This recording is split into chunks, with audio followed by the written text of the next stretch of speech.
on paper things are good. If you have a good car, you have a good job, then there's a presumption that everything is okay internally and externally. There's an expectation that men seen as feminine to cry. So there is a lot around community expectations, or a lot around what it means to be a man. We don't know how to navigate complex emotions. It is not the responsibility of women to get men to talk.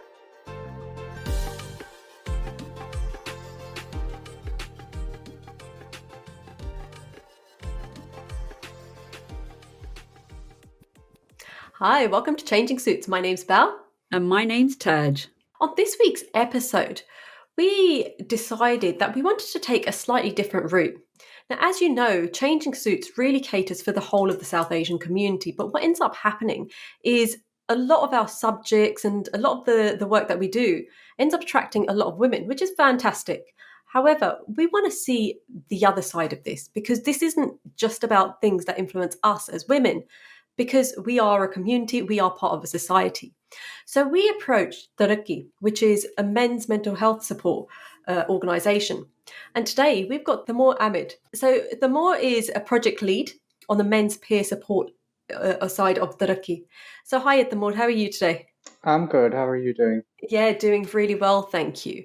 Could you do a bit of an introduction as to what Taraki does and also your role within the organisation as well? Yes, of course. So Taraki works to engage Punjabi communities to reshape approaches to mental health. And we've been doing that for around 5 years. 2 years ago, Sharanjit, the founder, reached out to me to ask me to lead the work specific to the Men's Peer Support Program, which is funded by Movember, the Mustache charity that focuses quite a bit on cancer. And so he reached out to me asking me to lead the work in terms of our Men's Peer Support Program. Long story short, we get a lot of requests at Taraki to be like, can you come and do this here? Can you come and do that there? In all honesty, one, we don't have the capacity to do that. And two, it's a bit arrogant to think we can go to somewhere like Leicester or somewhere like Glasgow and tell people how they should be running things, because I've never been Leicester. So who am I to come in and tell someone how they should run things for their own communities? Can we, before you talk about the actual specific project, what was the purpose of Taraki in the first place? Because I can imagine what it was, and we talk about this all the time, in the fact that men just don't talk about mental health. At least this is a platform to do that. But what did he find that was so important to actually then go out and make an organisation? Yeah, so this is, Taraki's history is quite linked to Sharanjit's history. So I think he's quite good at explaining it, but I've heard it quite a few times, spoken about it. When he went to university, he was struggling from social isolation, having moved out of his home environment, the communities he came from. And you really felt that, especially around like Freshers Week and stuff like that. So experiencing that sense of social anxiety and loneliness, Sharanjit found a really good sense of community through peer support, through his friends in uni accommodation and stuff like that. So he really felt the importance of that in terms of peer support, community support. So he really wanted to kind of extrapolate that so that other men and other people in our communities would benefit from that sense of belonging and what that means. But then, why is it that he decided to go down? Again, I can guess the answer to this, but why did he think it was important to have a specific men's mental health organisation? So the reason, the focus primarily was on men. And the reason for that is because men have different sets of needs. The way we've been socialized, we need specific sets of needs, a different tailored approach. As you may know, the men in your lives, we behave differently. We need different approaches. We have different sets of needs. And it really is about creating safety for that to come out. A really good way we describe it is think of our communities as a garden, right? So you've got different community, different people in different areas. For us, men are like flowers that have been covered by a sheet for a very long time. And what we're trying to do is trying to remove that sheet so that they can really blossom within themselves. Now, that's our approach, and that's what we would like to achieve. But that requires a specific approach where they feel safe enough and they feel like the person speaking to them is able to engage them in a way that kind of works for them.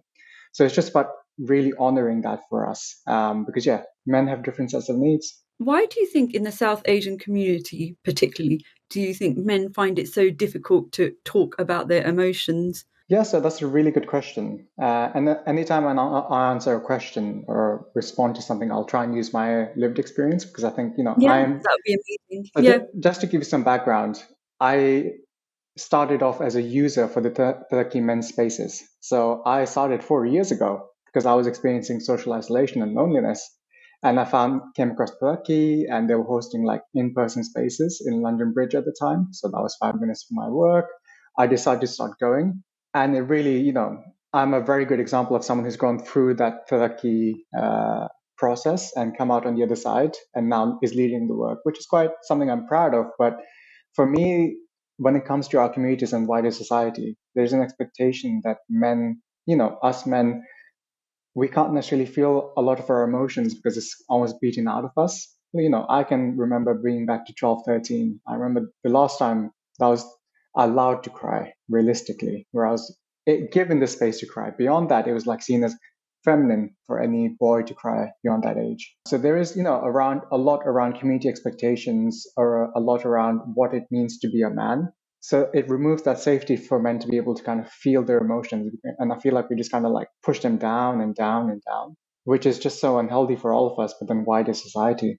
Why do you think that men are always, is it just like parents wise, for example, say the dynamics is a mother and father for this scenario? Is it both set of parents that you feel would push the child down to say, okay, why are you crying? It's just not the way. Or is it more from men that are saying it, or is it just am I just generalizing thinking? Yeah. No. I don't want to get too academic around it, right? So like patriarchy is effectively what affects women, but also affects men. And I feel like men play a significant role in terms of enforcing patriarchy on young boys, right? Boys don't cry. Boys see women as like sexual objects and things like that. So I feel like it comes down to, of course, both parents, but I feel like it's typically the dads who kind of like carry that culture through. Of course, that's not to say women don't necessarily play a part in enforcing patriarchy, but at the same time, they're I the think it's first. coming from their dad, and then it's just carrying on down the line Yeah, like yeah, a yeah. domino. Yeah, exactly. Like, so for example, with me, I can honestly say, other than my uncle, I'd never had a good, positive male role model in my life. When you say your uncle, what did he do? Why was he a positive, just out of interest? My uncle, I can be honest now at a later age and recognize he was a very faulty human, but he was so good to me in the sense that like he changed his approach to me as I got older. So as I became a teenager, he would speak to me about like my, whatever teenage fling I was having, but he created that space. And he was never super harsh. He just created a space for me to go and speak to him. And I always, always, always valued that. There wasn't, I think what I'm trying to say is there wasn't an expectation from him on how I should be. There was just space for me to be myself. And I think that was so valuable on his part. That's so interesting that you've said it's just that space, and that's where the positive. Because in my head, it's a case of it's not that hard. Just give the person space to talk. I mean, that's, to be fair, that's the whole aim of our podcast, to give a space for people to give their opinions, whether it's right or wrong, whether you agree or disagree, but just that space. And it's such a simple thing that we're missing in the whole of society, not just within the South Asian community. So you said when you were at uni, you decided to approach Taraki and go to one of their peer support groups. What gave you the courage, because you haven't had that previously, to then take that step? So it was really interesting. So for me, I think I started to recognize one, I felt quite lonely and distant from my communities, right? Like I don't necessarily fit into like the dominant form of masculinity at the time. Like I wasn't really into football and stuff like that. So I felt quite distant from what it meant to be a man, especially amongst other South Asian men. But I think a really big realization I had was that I recognized the impact it has on the people around me, especially the women in my life, because it ends up being that if I don't feel connected to myself and be comfortable in who I am and my masculinity, then it starts to play out in very negative ways. So a lot of our work, of course, naturally is designed to support men, but we recognize and see it from the perspective of better men means better society. What do you mean you saw it was having a negative impact on, women in your life? Yeah, What does that mean? yeah. So it's a really, really good point, and it's really worth exploring. So not having the space to go and speak openly with other men meant that I over relied on the women in my life as like emotional support, right? It's almost like they're my therapist. So it was really, really important for me to have a space where I could go and discuss subjects that other men would get quite easily as well, because that's their lived experience. So that there was, a sense of like alleviating pressure on the women in my life, because that tends to happen quite a bit. That's so interesting because there's so many topics. I remember one topic that we covered on the podcast, which was about carers, and obviously predominantly it's the women that end up having that responsibility. But what you're saying is, even if it's not gone right the way to, depression or something further, the fact that you weren't having that space to talk to other men that had that sort of the same sort of experiences, then put more pressure on women. So how were you actually exploring your feelings with the women in your life then? Were you telling them how you felt? Yeah. So, I was Okay. in a romantic relationship at the time, so there is an expectation that you share. And naturally, I would share quite a bit, but you can recognize immediately that there's an inequality there, right? So, like my partner at the time, she could go to her best friend who's a woman or other women friends and discuss these things. Whereas, like, if I had any problem, and also it's really important to understand that me growing up, especially other boys as well, we don't know how to navigate complex emotions, right? So that's why we're quite so quick to anger. So like I felt like a relative emotional mess, right? And I would just take that to my romantic partner. Of course, she loves me and she cares for me, but she's not my therapist. Like I need a space where I can go and process these things for myself and also build that capacity so I can like navigate and make sense of complex emotions rather than either shutting down or getting angry and stuff like that. And I never really had a man in my life growing up who taught me those skills. Do you think it's important that a male has a male figure to talk to in order to understand, like, the lived experience, like that you said? Completely. This is why I said like my uncle was so important to me because he allowed me that space to just make sense of things. And he passed away when I was in my mid 20s, so we weren't able to continue that relationship. So I really felt that lack of space for myself. So which is why when it was really important to come to these spaces because that's effectively what we do in these spaces. We just discuss what's on our minds with other men so that we can also build like skill and capacity so that we can do it for ourselves rather than rely on other people. Is there a specific topic and you say, okay, we want to talk about, I'm going to be, again, a generalization. My wife keeps telling me off about not doing the cleaning. That sounds like a really silly thing, but it's actually one of those things that I argue with my husband about. Yeah, What kind so of a setup is it within these groups? So each month we have a different topic. So it could be body image, it could be mixed marriages, which was a really interesting one. It could be social media, like how much do you consume? How can you navigate it in a way that's more healthy? So we cover like each month is a different topic. And then we have like a set of questions that we, the facilitators, just discuss openly with the people who attend. So yeah, it's like that. And of course, if people want to share some recommendations at the end, go ahead. But the aim really isn't for it to feel like a workshop. It's just a space. Come and chat. We're here. So we were saying that quite a lot of men find it difficult to open up, but how do you get them to open up and ask for help? How do you get to that point if you've got someone in your life and you think, okay, they do need the support? You've said to them, you're nagging them constantly. Maybe that's not the right phrase to use, but you're constantly saying to them, okay, open up to me or go and get support. How do you come to that point where you can get them to ask for help? So there's two ways, right? So there's one way which is being consistent. So we've had these spaces for 5 years consistently running month per month, which means that there is, the second important component to it, which is trust.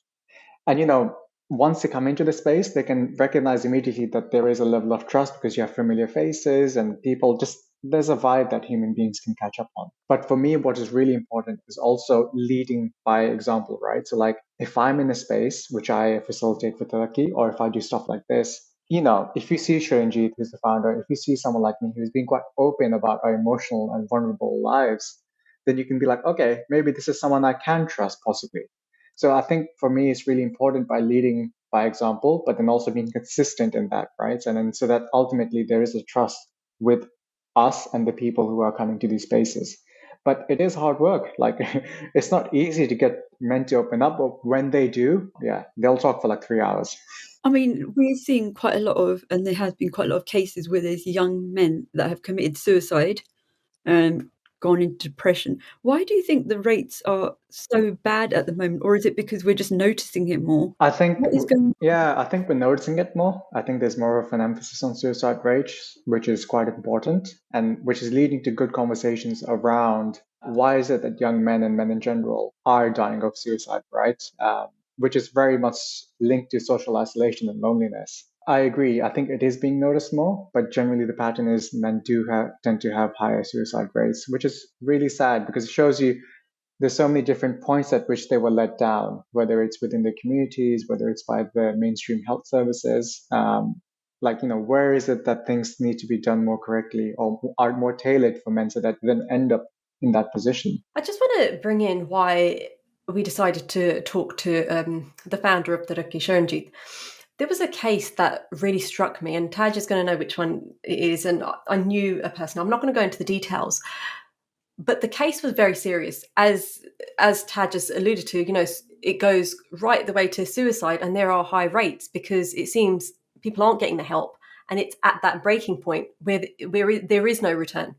Now, I had that with someone that I was quite close to, and what came to me was, I can't believe, and this wasn't from a naive point of view. I know the world is the world, so it's not the fact that I was naive, but I can't believe that person got to the point where it was a point of no return. And what struck me at that point was, how, as a South Asian community, have we got to that point where an individual, he was educated, he was well spoken, very good, everything you tick box perfect, everything lined up, but for this to have happened, how could it happen? There must be something within our community, within our society, where men aren't talking. From your perspective, why are men not talking? What is it within the South Asian community that's stopping them from saying their opinion or perspective? Because that's something we found on the podcast. Men are very resistant in giving us their opinion, because we might be here sitting moaning about our mother-in-law or in-laws did this and this, that, and the other. But men are very resistant in coming on saying, well, actually, this is our point of view. Now see it from our perspective as to why we're doing it like we are. Yeah, Why are yeah. men so resistant? Yeah, it's a really good point. It's a really, really good point. I think one of the things is the presumption that everything's okay, right? So, like the case that you mentioned, my mental health challenges were at their worst 10 years ago. I had just left university with a first in my degree. I had gotten a job the month after I finished university, and I had the worst mental health I've ever had. So, on paper, everything looked It looks amazing. like, yeah, it looks presentable. It looks amazing that you've gone, yeah, at first I'd be like, oh my God, what can possibly be wrong? And that was the worst period of my life. It's because I feel like men, but also people in society, there is an assumption that if on paper things are good, and in South Asian societies, we do have that, right? In our communities, if you have a good car, you have a good job, stable income, then there's a presumption that everything is okay internally and externally. So I remember that being as one of the worst periods of my life. And I think, like going back to your question, why is it that men don't come forward? I think it's also recognizing that we aren't asked enough if everything is okay, I think, to a degree, where it's like if people see you in a nice car, they see you in a good job, yeah, there is that presumption that everything's okay, but no one's really checking in internally to like, how is your inside world, right? And I think in a lot of these cases, it builds up, right? So like you get to that point, not just over the space of 6 months. I think it takes like decades potentially to get to that point. And I think by the age of like 20 to 30, you have enough like skeletons in the closet, which is loose framing, that we've not been able to deal with and navigate, that things feel like they're at breaking point. And it's a challenging question because it's like, whose responsibility is it? Who was it along the line that let that person down? And I feel like we all could have done better. And that's including for men like me, right? Who are like friends with other men, like just checking in, like, how are you doing? Are you okay? Because that goes a really long way. I think that's such an important point that you made. We don't ask, because if it looks like the shop front is beautiful, you don't think, okay, shall we ask if you're okay? Because it seems like you're doing everything. But then on this point, okay, we've had someone else said this. This might sound like a really silly question, but practically, what should you be asking someone? So you see a friend, what should we be asking? It's Are a you really, okay? yeah, yeah. Yeah, yeah. What should we be saying? When you ask that question, I've seen, if you ask, are you okay? Is the person asking the question really ready to receive the answer? Because we ask that as an everyday question, are you okay? And we want to hear, yeah, I'm good. Because have we got time to listen to the rest of it if they're not okay? That's, I think, an issue in itself as well. Yep. No, I completely agree. It is a very like complex question, right? It's like if you ask them if they're okay, most likely they'll be like, I'm fine. That's what a lot of men tend to do, but they're not fine. But then what should we be saying afterwards? Because if they are, we all answer, yeah, we're doing good. What should be? I know this sounds like the most simplest basic thing, but then what should be our follow up of, are you really okay? Because Yeah, you don't yeah, want them to yeah. think you're crying too much. What should we be saying Yeah. instead of, oh, how is your wife, or oh, lovely car? What should we be saying then? Yeah, that's It's a good such a tough point. one. Yeah, it is a tough one, right? It's like, are you okay? I'm okay. Well, no, like, how are things? Perfect. They're like, Yeah. and I think that's where it's really important for the men in like the lives of other men to really take it on themselves, right? Like, if I know my friend isn't feeling well, I'm like, you good? And he's like, yeah. I'm like, but are you really good? Kind of thing. And I think that's why our work is really about building up that capacity in people so that they can be there for their friend, right? Be like, are you okay? How's life? How's things? It is hard. There's no easy answer to it. If someone's like, yeah, I'm fine, it's like, how do you engage them further? And another thing is, I've seen this quite a lot recently, where people put up their Facebook posts and say, I'm here if you ever want a cup of tea. And you're like, yeah, are you really? If I came for a cup of tea, would you really open the door? And that's But this is why, yeah, but this is why organisations like Taraki and other organisations like this are that space to say, well, actually, yeah, there is a cup of tea here waiting, because a lot of life is busy, isn't it? So I love the fact that you're doing these workshops. And the other part that's really struck me is that connection. The fact that you are all making a connection. So earlier, what you said was, I wasn't into football. As a parent of young children, football, I know for my son, and that isn't sexist, that's just how it is. He is loving football at the moment, and it's a real connection point with him and his friends. But then for those people that don't like football, I can see that they may well be feeling a bit disconnected.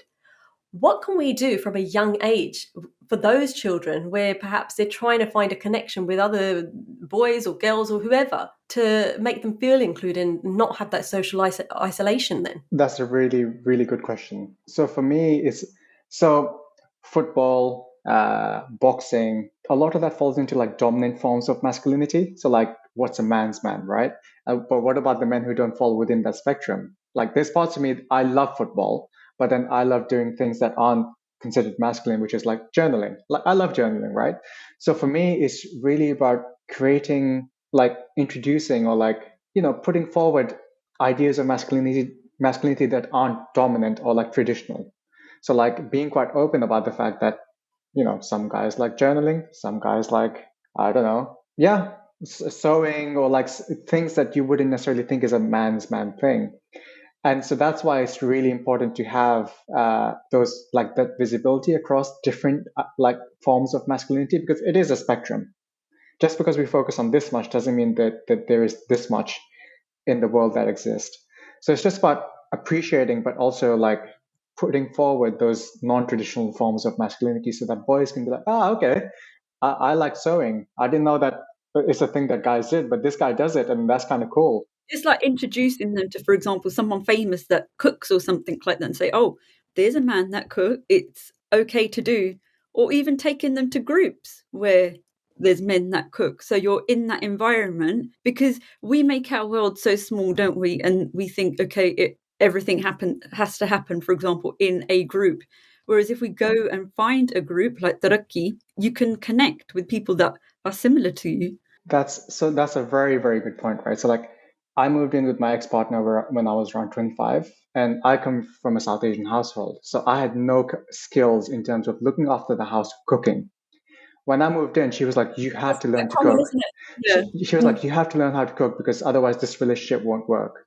I Is started that why to. she's an ex-partner now? More. No, so like I learned how to cook, and I'm an amazing cook. Like, I'm a really, really good cook. So You like, might have to come and test that. yeah, you can try that. But like, that's a prime example of the fact that if you don't allow boys to have exposure to important life skills and not narrow their mindset down, because that was me missing out on a skill that I'm very good at, only because like, it was seen as a woman's thing in my house that my mom does all the cooking. So that's a very But good example, right? very Giving common, boys, isn't it? yeah, giving boys Yeah, that's exposure very to common. things. Yeah. Yeah, I was going to say, because as we're growing up, we're like, okay, the girls go and make the roti, we never say that I think we're starting to say it now in our generation. Yeah, but not that much. This is the thing. We pretend we're doing it, but what are we actually showing?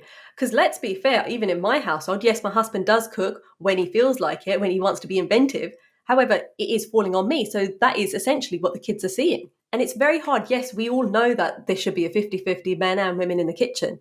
But what are our kids actually seeing? The other thing I just want to pick up on is the fact that, going back to what I said earlier, it's very hard to get men to talk about, certain aspects. We do spend a bit of time on here moaning about, oh, this is what we had to do. We had to all the cleaning, we had to da, da, da. In these groups, does it give them the space to say, well, actually, this is what and are men open enough to say it? This is what I'm experiencing. And again, this is going to be generalization between my wife and my mum, because that tends to be one of the biggest. Yeah, that's a very good point. Because men feel, do they feel trapped in relationships where they have to balance out the wife and their mother? Almost. And are they openly talking about it? This is us totally picking your brain on this. We're trying to, because no one will talk to us about it. So you're the one that's been chosen. No. That's a really good question, but actually, it's actually never come up so far. That sense of like allegiance to like whether it's your wife or your mom. It's actually never come up. We had a session on mixed marriages, but even then, it didn't necessarily come up, which was interesting. But there was, we did speak about that sense of pressure in the household environment when you stay with your parents and your wife moves in, and what that actually meant to your marriage and like even your intimacy and like how much space you wanted. So people did speak about how that impacts their marriages. And you've touched on the topic of mixed marriages. What has been the issue, as in obviously not hear anything that's personal to anyone, but what has been the general sense of why there's been issues with mixed marriages and what men have generally said in the groups? Only because you've mentioned it twice, and now we're like, oh, okay, what did they say? Yeah. No, it was a really, really good session. The key takeaway was that if you want to stay within your communities, you can. If you end up marrying someone aside, that's you love who you love, and you can never choose where they come from. But it was a really, really interesting session because What made it interesting? it made it interesting because someone said that, is it a sense of like betrayal to your communities if you go outside? Yeah. And I can understand why they said that, because if you have like experiences of racism going outside your communities, or there isn't that familiarity, like I can understand that comment came from fear. But the consensus was that if you want to stay within your communities, do so. If you end up falling in love with someone outside, that's fine as well. It's about giving that space for people to exist as they need to be. And this is where I want to sort of add, I mean, it's really interesting, even with our social media, I was thinking about it just before we jumped on. How do we get people to be openly saying what they think about certain subjects? Because we as a community are very, and that's men and women as well, that hold back. We don't, we're thinking it, we'll say it. We get a lot of direct messages, but once it goes onto social media, we're not happy for the world to see. And it sounds like that's very similar to why men are finding these support groups so helpful, because it's giving you that commonality. Everyone here probably thinks very similar. And if you don't, that's fine too.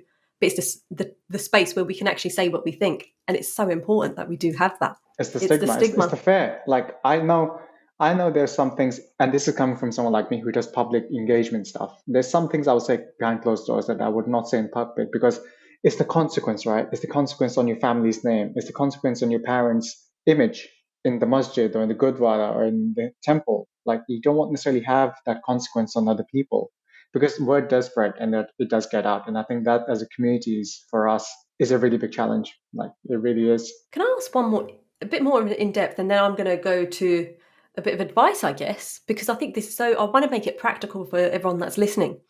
In the fact that Taraki is very much for the Punjabi community specifically, and I'm sure that you're open to other communities as well. Do you find that there's a difference between the Punjabi community and perhaps other South Asian communities? Because essentially the reason for our podcast is for the South Asian community, because we have a very, very, very, well, the same actually, similar culture, the same culture. And that's what we're trying to get, that similarity of, we're actually going through the same thing, regardless of religion, which we don't tend to talk about very much, but culturally, we're going through the same thing. Yeah. Do you find that with Taraki as well? Or is it specifically you're finding something different with the Punjabi community compared to the South Asian community?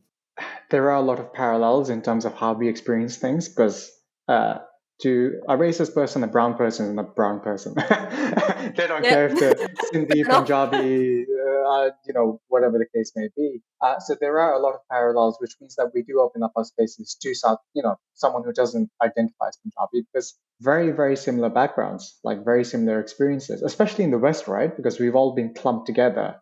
And for us, the work really is understanding that, yes, while there are things that make us different, so like I may be Muslim and someone may be Hindu and someone else is Sikh, but it's about understanding, especially in the spaces that we run, that we have more in common than we have difference. And I think that is a really important message right now, like in the world that we're in. I have more in common with you than the difference that you perceive us to have. 100% agree with that. And I think that is something we're finding as people of this organisation, where it's like, well, actually, we're going through exactly the same thing. So why are we pulling up those differences? Such an important point that you've just made there. In regards to practical advice for a wife, because I've had this conversation with my husband as well, and Taj knows obviously she knows my husband because she is my sister, but she knows that he doesn't tend to open up. In fact, he doesn't talk very often. Why do you think I end up talking so much? Firstly, if he does want to talk, and that's not to say that he does, what can I sort of do to open those conversations, make him talk to me if he wants to, Make obviously? him talk to you. Mm, Because this is Not really important, that necessarily to yourself, but to open up. that's a really, really good question. And you haven't met my husband because you'd find it a bit more challenging. I'll get him to come up now. He's working uh, around this. You can do it.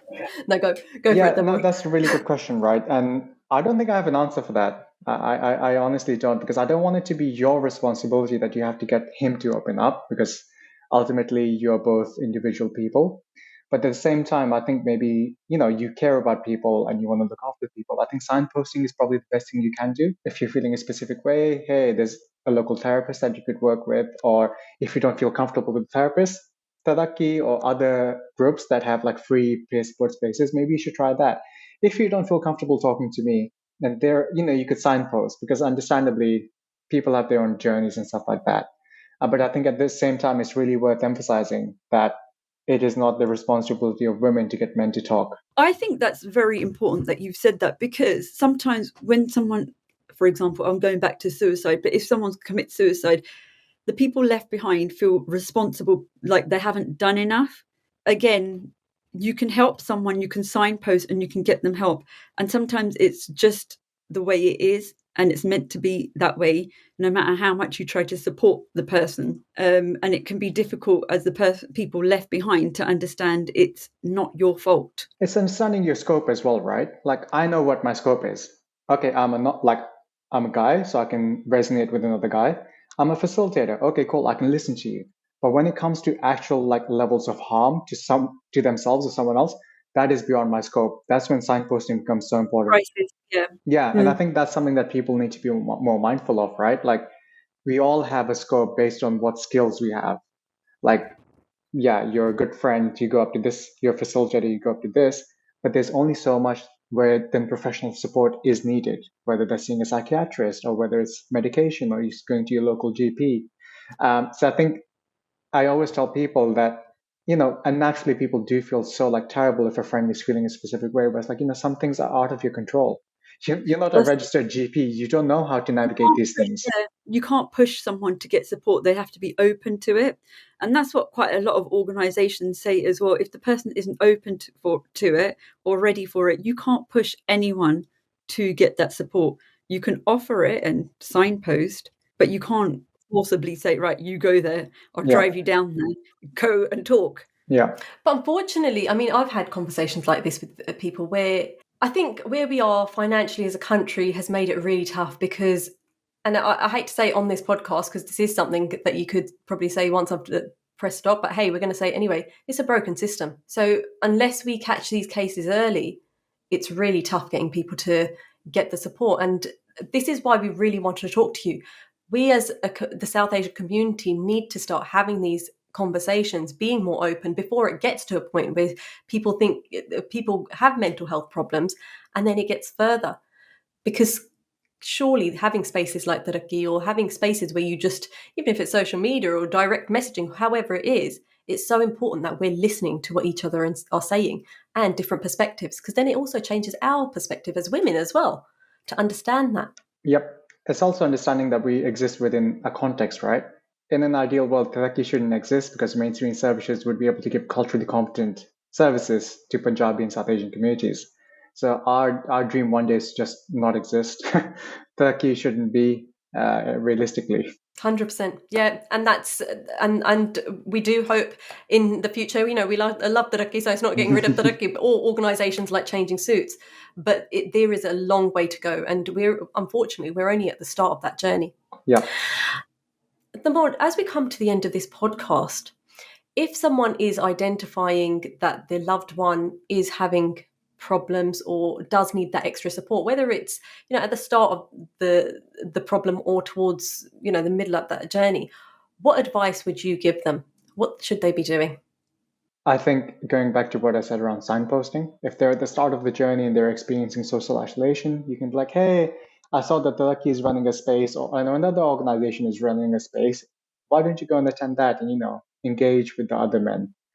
If it's a bit further down the line where they're having thoughts of like self-harm or harm to other people, that's where signposting to like a medical professional is very, very important. And I know that's a very hard conversation to have, and I'm not a specialist on how to have that conversation, but I think it's recognizing where your scope ends. So if it's at the start, I would say signpost, and if it's a bit more further, then I think it's about understanding and getting registered medical support, which I think is very, very important. Thank you so much for your time, Taimour. It's such an eye-opener, especially with subjects like this, where I think there's such an issue within not only our community but within society about men opening up, because it's having a massive impact on everybody.